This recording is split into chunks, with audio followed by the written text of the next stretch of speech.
Então vamos lá. Quando deve ser a primeira consulta com oftalmopediatra para a criança? Assim, a criança nasceu, quando que ela deve ir? Ser avaliada.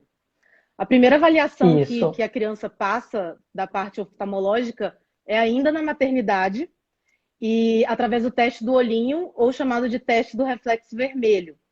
Esse teste, quem faz é o próprio pediatra. Ele usa um aparelhinho que se chama oftalmoscópio, que é esse aqui. E aí a gente vai colocar a luzinha na direção do olho da criança e tem que voltar um reflexo vermelho para a gente. Isso significa que a luz está passando pelos meios do olho, não está tendo nada barrando, que nem uma catarata, bate na retina e volta para a gente de novo. O pediatra ele vai encaminhar para a gente quando um dos reflexos ou os dois não está vermelho. Então pode ser um reflexo branco, que pode significar uma catarata, ou pode significar também o retinoblastoma, que é o principal tumor maligno ocular que acontece nas crianças. E aí a gente vai avaliar através da dilatação das pupilas. Aí a gente vai ver se é catarata ou se tem algum outro problema. E depois da maternidade, a criança tem que ser avaliada ainda no primeiro ano de vida, de preferência nos primeiros 6 meses. E a partir dos 6 meses de idade, a gente já consegue ver se a criança tem algum estrabismo, porque todo estrabismo até 6 meses pode ser considerado fisiológico. A criança ainda não consegue focar no objeto, então, volta e meia, ela pode desviar o olho para dentro ou para fora, mas de forma esporádica. A partir de 6 Aham. meses, qualquer desvio tem que ser avaliado. A gente também consegue ver grau das crianças a partir de 6 meses, então dá para saber se ela já tem miopia, hipermetropia, astigmatismo. Um problema que a gente encontra também se chama anisometropia, que é uma diferença de grau entre um olho e outro. Então tem crianças que nascem com 1 grau de miopia em um olho e 10 graus de miopia no outro. Então isso pode Uhum. acarretar no olho preguiçoso, que é a ambliopia. Então aquele olho que tem mais grau vai enxergar menos. Então, a criança não precisa esperar ter alguma queixa oftalmológica ou quando entra na escola para ser levada no oftalmologista. Tem que acontecer isso bem antes. Porque qualquer coisa que acontecer nos primeiros 2 anos, que é 90% do desenvolvimento visual, acontece nos primeiros 2 anos de idade. E acaba mais ou menos por volta de 7 a 10 anos. Então, a gente tem que descobrir o mais cedo possível se tiver algum problema para poder corrigir e a criança não ter nenhum problema futuro quando ficar adulta. Inclusive, eu preciso marcar da minha, né? Que vai fazer já 8 meses e não fui no oftalmopediatra ainda. Tem que marcar. Quais são as alterações mais comuns que a gente encontra nesse teste do olhinho, né? Você falou um pouco, né? Da catarata congênita, né? Porque tem muita gente que acha que criança não tem catarata, criança não tem glaucoma. Então, já no teste do olhinho, a gente já consegue descobrir se a criança tem catarata, ela tem que ser operada já nas primeiras semanas de vida. E aí depois ela vem pra gente passar o óculos. Então, isso é um dos casos que vai usar óculos antes dos 6 meses. E a criança, na hora que ela opera de catarata, ela não pode colocar a lente intraocular que os adultos colocam, porque é um processo inflamatório Aham. muito grande. Então, a criança vai ser Uhum. operada nas primeiras semanas de vida, a gente passa o óculos para ela em torno de 20 graus, 25 graus, dependendo do quanto que tem. E aí, por volta dos 5, 7 anos, ela vai colocar a lente artificial, que é a lente Com intraocular. quantos anos, Ana? Falhou para Mais ou mim. menos uns 5, 7, por aí. Então, Aham. ela vai Aí ficar de fica óculos. definitivo e isso tem que trocar de tempos em tempos? Aí ela vai crescendo e o olho da criança vai mudando de Vai tamanho. crescendo também. Então, Uhum. o grau. Então, é importante ficar avaliando a criança de forma regular, porque ela vai crescendo, o olho aumenta de tamanho também, e aí vai ter a mudança do grau. Então, uma criança que tem hipermetropia, a hipermetropia é um olho pequeno. À medida que o olho vai crescendo, o grau da hipermetropia vai diminuindo. Então, por isso que tem crianças que usam óculos e depois deixam de usar. Ao contrário da miopia, que é um olho grande. Então, à medida que o olho vai crescendo, o grau da miopia vai aumentando. Então, por isso que quando a gente já descobre uma miopia com 1 ano de idade, com 2 anos de idade, a gente já tem que ter uma conversa diferente com os pais, porque vai ser uma criança potencialmente automíope, adulto. Então, pode ter problema de retina e tudo mais. Aí outros problemas, Uhum. que nem a doutora Mariana Zata está aqui, é a ptose palpebral, que é aquela pálpebra que fica Que caidinha. aí fica um pouco caída, né? Então, ou você tem uma Ela tá indo desinserção pro da lado dela. musculatura. Ela tá indo pro lado dela, que ela é cirurgiã, né? É, Nessa parte aí de plástica, né? Ocular. alguns casos não precisam operar, mas outros tampam o eixo visual todo da criança. E aí tem que operar. Então, aí Sim, tem o sim, sim, sim. estrabismo, a ambliopia, que é o olho preguiçoso, que nem eu falei. Até os 10 anos a gente consegue ter uma resposta boa. Então, uma criança que não enxerga quase nada de um olho, a gente até consegue deixar a visão quase perfeita com o De tampão. pitose? Se a... De Não, estrabismo? da ambliopia. Ah, Ambliopia, que é o sim. olho preguiçoso. É. Ah, tá. Uhum, uhum, Então, tem muita gente uhum. que acha que o tampão, por exemplo, é para estrabismo. Mas, normalmente, as crianças que têm estrabismo, o olho que está desviado não tem o estímulo necessário e ele vai ser preguiçoso. Então, a gente usa o tampão por causa da ambliopia, não por causa do estrabismo em si. O estrabismo ele é Uhum. tratado com cirurgia. Existem alguns tipos de estrabismo que tratam com óculos, alguns tipos de tampão conseguem diminuir a frequência do desvio, mas a maioria dos casos de estrabismo é tudo cirúrgico. Uhum. A minha filha teve pouquíssimo, assim, estrabismo, muito raro, né? Tem muita criança que tem muito, né? Que você, né? O tempo inteiro, né? E realmente isso vai melhorando conforme o tempo. Mas a minha era bem raro, assim, né? Em compensação, Depende, tem... meu CRM positivo foi para outras coisas. Entendi. Não, ser médico e ter alguma coisa que é pior. É junto, Mas é tem algumas juntinho. crianças que os pais aliás, você tem estrabismo, falso estrabismo ou pseudo-estrabismo. Então, é um estrabismo que não é verdadeiro. É por causa do epicanto, que é uma preguinha nasal que tem. Você ouviu? Que eu acho que travou seu vídeo um pouco. Tá, é o meu que tá travando? Eu não sei. Para mim, travou o seu. Agora, voltei. Isso. Então, eu estava falando do Vai. falso estrabismo, que é uma das queixas também que a gente pega. Os pais acham que o olho está desviado para dentro, mas ele, no caso, fica mais escondidinho pelo excesso de Por, pálpebra que tem da característica da criança mesmo, do né? rosto. E esse aí, com o crescimento, a pele vai diminuindo, esse epicanto, e aí o estrabismo melhora. Mas, no caso, ele não é um estrabismo, ele é um falso Nunca estrabismo. foi. Nunca Mas a foi, gente né? tem que tirar a dúvida na consulta, porque a gente vai fazer a avaliação da movimentação ocular e ver se realmente tem algum problema. Uhum, uhum. Beleza. É, a próxima, a próxima seria os pacientes que usam corticoide inalatório, né? Quais as doenças? Duas perguntas, né? Corticoide inalatório, corticoide oral, Uhum. né? Qual seria a frequência de estar indo ao oftalmopediatra para estar monitorando as possíveis doenças que podem ocorrer, né? Acontecer. E aí, Hanna? O que a gente procura? Em Qual é o relação, tempo? uhum. Em relação ao corticoide oral, que é o corticoide sistêmico, e o corticoide inalatório, o que a gente fica mais preocupado é com o corticoide oral, porque o inalatório ele vai ter uma ação localizada, então não tem muita influência em relação ao aumento de pressão ocular, por exemplo. Mas Ou quando a gente seja, pega, que né, eu pego o muito corticoide paciente, inalatório que a gente usa com espaçador, que a gente faz direto na boca, que ela está falando que é pulmonar, o efeito predominante é pulmonar, pouco para via sistêmica, né? isso. Aí pode ter efeitos dependendo da quantidade, da dose e tudo, mas o mais Aham. importante, eu pego muita criança sua asmática que precisa de corticoide diário para tratar uma asma Inalatório.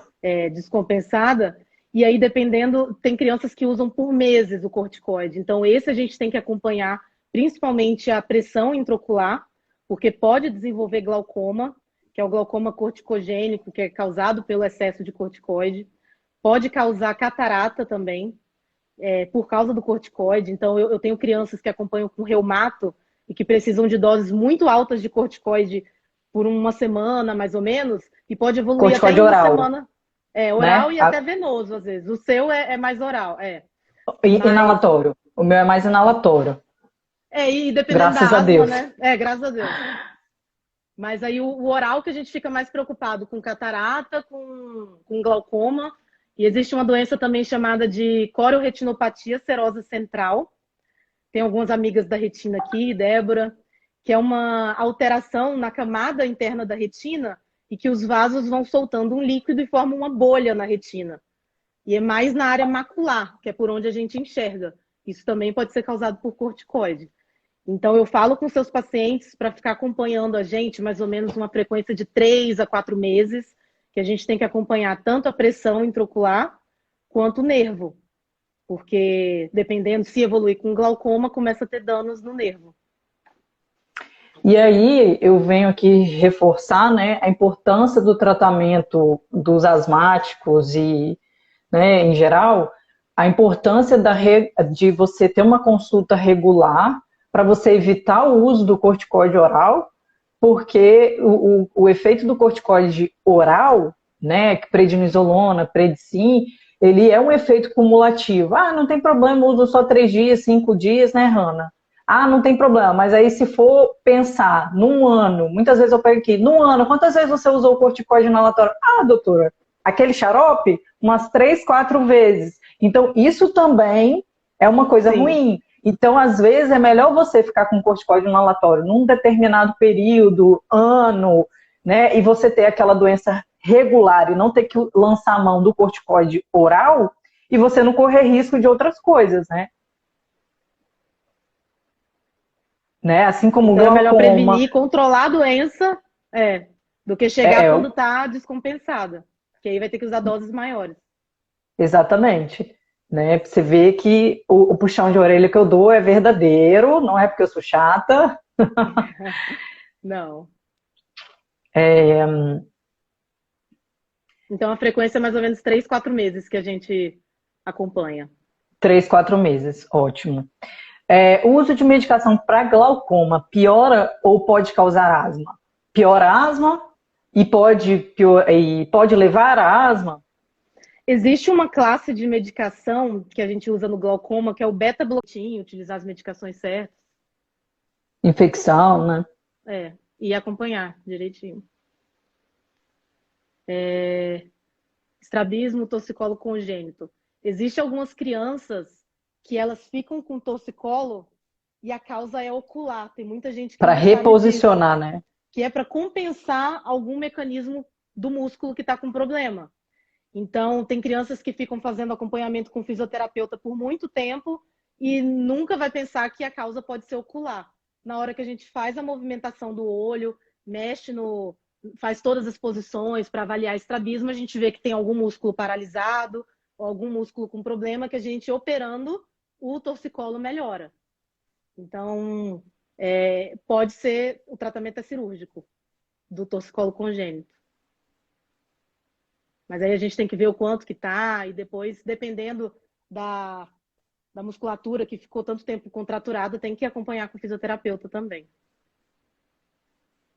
Uhum. Deixa eu ver mais alguma. Você está lendo as perguntas aí. Eu estou olhando o horário para a gente não cair. Ah, tá.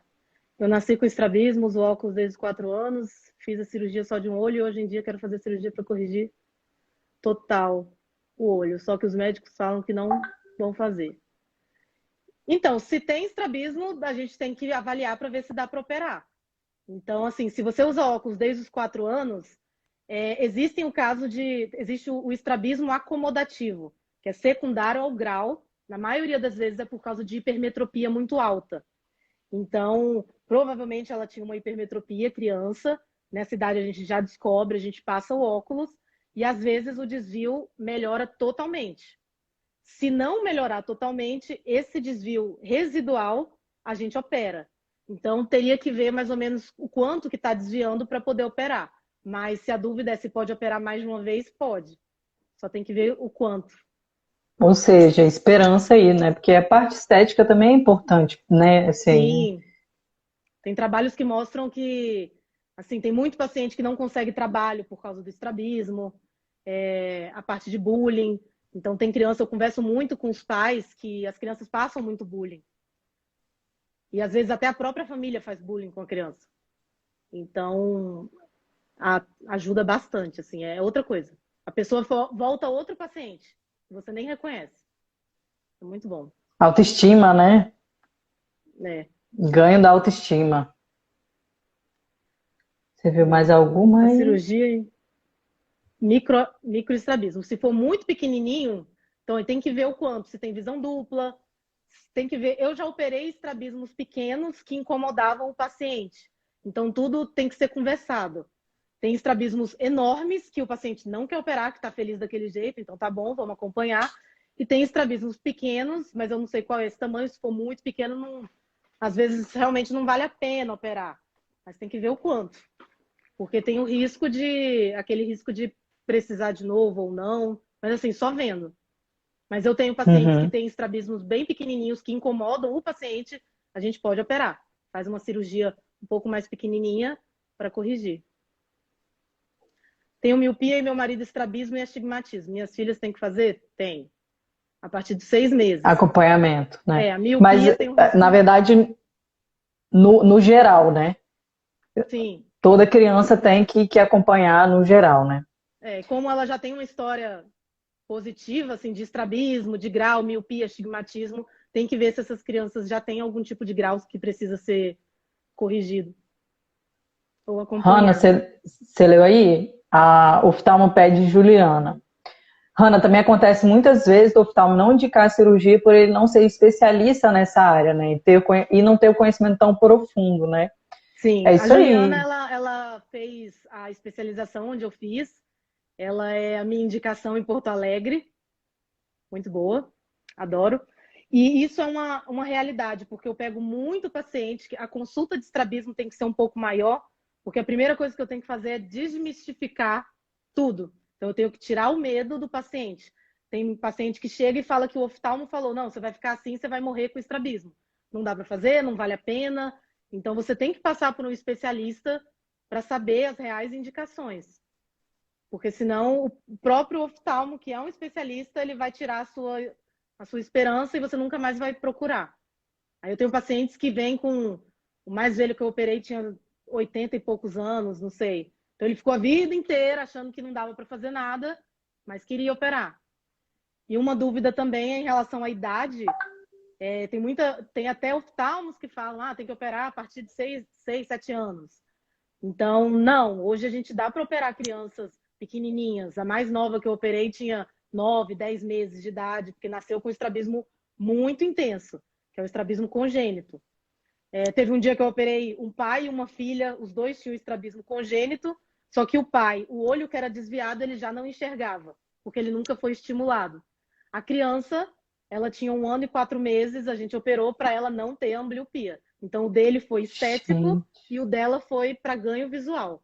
Ela não vai ter mais o problema de não enxergar de um olho. E a gente operou no mesmo dia. A mãe foi corajosa, né? Guerreira. Guerreira. Muito legal. Nossa, que massa, né? É, Gente, por isso que o especialista é tão importante, né? Hoje a gente já tem aqui em Vitória, né? A gente já tem muitos especialistas, cada vez mais, né, Hanna? E a você gente tem aí que com ser essa bagagem humilde. toda. É, obrigada. A gente tem que ser humilde em saber encaminhar. Então, se eu pego um problema de retina, eu posso até diagnosticar o problema, mas eu encaminho para os meus colegas de retina, de córnea, de pálpebra. Então, cada um está especializado no seu canto e para ajudar melhor, né? Então, você tem que saber, olha, Com isso aqui você certeza. está com essa condição, mas eu não sou especialista nisso, eu vou te encaminhar alguém que tem mais experiência nesse caso. Uhum, uhum. Ó, a Duda Félix, não, ele não vai viver assim o resto da vida. Ele pode operar. Então, tem que passar pela avaliação para ver como é que tá, para saber a causa do estrabismo, a Muita visão. gente elogiando. Realmente, a Hannah é fantástica. Fora, os Obrigada. pacientes gostam muito dela, né? Porque realmente, pediatria, a gente tem que ter né, uma Um relação jeitinho, né? com Uma tudo. A gente faz parte da cepa. família, né? Na verdade, né? É, Eu levo isso como eu faço parte da família, nem que seja por um período. Né? exato. No caso de estrabismo, a gente está quase encerrando, tá, gente? Pra, no caso de estrabismo decorrente de trauma, se demorar a cirurgia, qual o risco de não resolver? Porque acomoda? Não. Ah, de trauma? Não. Então, eu estou com um paciente também que, por causa do Covid, todas as cirurgias foram suspensas. Agora só está operando casos de urgência. Mas, assim, o trauma, a gente tem que saber como que foi esse trauma. Ele vai passar, por exemplo, um acidente de moto, um acidente de carro, que teve fratura do assoalho da órbita, que é nessa parte aqui. Às vezes o osso, ele estraçalha todo, entra pedaço de osso no músculo. Às vezes prende o músculo e o olho não consegue ir para cima ou para baixo. Então, na cirurgia, a gente tem que liberar o músculo e ver o que faz para ele conseguir, porque provavelmente ele vai ter visão dupla. Então, um olho vai estar parado, paralisado, porque o músculo está encarcerado, e o outro está mexendo. Aí, nessa hora que o olho desalinha, vai ter visão dupla. Mas dá para operar. Se demorar demais, só vai ter mais cicatriz, mais fibrose. A cirurgia pode demorar mais, porque a gente tem que ir com mais calma, que a cicatriz ela mistura com o músculo. Então, a gente vai ter que ir abrindo devagarzinho, mas dá para operar. Não acomoda. Muito legal. Ana Letícia mandando um a Duda beijo para tá você. tratando com a doutora Natália. A Natália. Simão? Aqui no Rio, deve ser a Natália Halp. Ah, É sim. meu amor também, ela fez comigo. Elogios, obrigada, William, Orlando. Meu filho tem estrabismo, mas tem vezes que fica certo, tem vezes que desvia. Precisa operar? Sim, depende do tamanho, sim, mas a maioria sim. Isso se chama Mas estrabismo. merece uma avaliação. Se chama estrabismo intermitente. O olho fica reto e às vezes ele desvia. Então, na maioria das vezes desvia para fora. E a mãe fica nervosa com a criança e fala: "Ô, presta atenção". E é na hora que a criança presta atenção, o olho volta. Então, não é culpa da criança. Ela tem um músculo que está com um probleminha. Então, a gente tem que ver qual é o problema, se é para dentro, se é para fora. E na hora que a gente conserta o músculo, ele vai ficar no lugar certinho e vai parar de desviar. Uhum. Então, tem que avaliar, tem que ver o tamanho desse estrabismo, a frequência. Às vezes desvia uma vez por dia e olhe lá. Então, a gente pode ficar acompanhando. Mas tem criança que perde o controle totalmente, desvia e fica lá desviado. E aí só quando E esse acompanhamento, Hanna, você passa algum exercício, faz algum treinamento? Às vezes é eu isso? entro com tampão, dependendo da causa. Por exemplo, tem pessoas que têm insuficiência de convergência, que é esse movimento de trazer e o olhinho entrar. Então, às vezes não consegue e o olho desvia. Então, a gente tem que fazer movimentos, exercícios ortóticos para trabalhar, porque é tudo músculo. É isso que eu estava pensando, assim. Fazer academia para o músculo do ocular. Um dos exemplos que eu falo para os pacientes, que é a mesma coisa de malhar. Eu posso malhar o mesmo peso que você ficar forte e eu não. Então, a cirurgia, a gente pode ter o mesmo desvio, fazer o mesmo plano cirúrgico e você responder e eu não. Porque vai depender da resposta do músculo. Então, da característica da musculatura, né? Uhum. Muito, muito legal. Muito, muito legal. Acho que não tem mais acho dúvida, não. que dá para salvar a live, eu acho que dá. Dá, vou salvar, vou disponibilizar, tá? Vai estar tanto disponível aqui e vou te oferecer também para você colocar no seu Instagram. Muito obrigada pela oportunidade aí de estar esclarecendo essas coisas tão legais, esse conhecimento tão grande que você tem. Graças a Deus temos uma oftalmopediatra tão competente, né? E queria falar que a gente vai dar início a várias lives muito legais aqui. Se Deus quiser, a Hanna vai aparecer mais uma vez. A gente vai planejar aí, né, Hanna? Muito obrigada, gente. Boa noite para vocês. Aí. Ainda mais agora que o clima está mudando, então a gente tem que ficar de olho. Eu acho que todas as dúvidas de pneumo foram respondidas, né? Sanadas, Então tá bom. Inclusive, a doutora Patrícia adorou que a gente falou sobre descongestionantes, né? Que eu acho que a galera deve estar usando assim com força, principalmente aqui em Vitória, Patrícia, que o tempo mudou. Patrícia é imunopediatra de São Mateus, eu acho que ela está em Vitória agora também. Então... Ela está aqui na clínica. Ah, tá. Então, assim, é muito uso sem prescrição, então tem que ter muito cuidado. É isso aí. Então, gente, muito obrigada. Obrigada pela oportunidade aí, dessa parceria. Obrigada, a gente está aqui. Beijão, gente. Boa Qualquer coisa a noite. gente se fala. Tchau. Tchau.